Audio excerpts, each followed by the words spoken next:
that the ministry determines to positively engage the distant runners in the country and make them earn good living from running around the world like other African counterparts. Now to the foreign scene. India has unveiled its largest helicopter factory, which can turn out at least 1,000 aircraft a year as part of defense self-reliance push to counter China's growing assertiveness. New Delhi also announced a double-digit increase in its annual defense budget last week, with an eye on its geopolitical rival with which it shares a disputed northern border. Reports say India is one of the largest arms importers in the world, and with its recent push towards local defense production, still relies heavily on hardware from Moscow, its largest and oldest military supplier.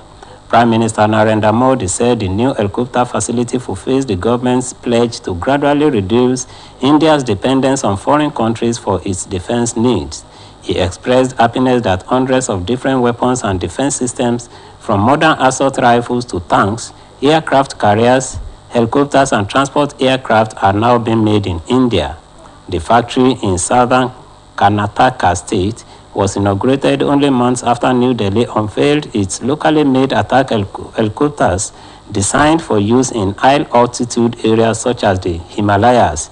India also introduced its first locally made aircraft carrier in September 2022,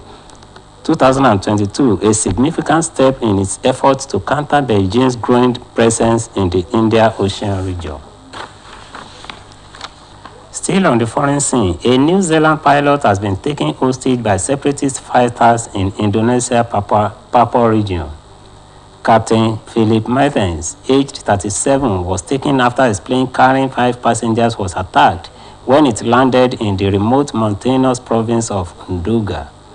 His abductors, the West Papua National Liberation Army, have indicated that he is safe, but he will not be released until the independence of West Papua is recognized. The 5 passengers who were also on board, including a child, have been released because they are native Papuans. Meanwhile, Indonesian authorities say they are developing a search and rescue team, but police noted it was logistically difficult because the remote area can only be reached by air. New Zealand's Prime Minister Chris Hipkins said the country's embassy in Jakarta is working on the case. And that ends the midday news on OSBC TV. It was edited by Michael Adeniyi. Please join us at 3 for the state news. Good afternoon.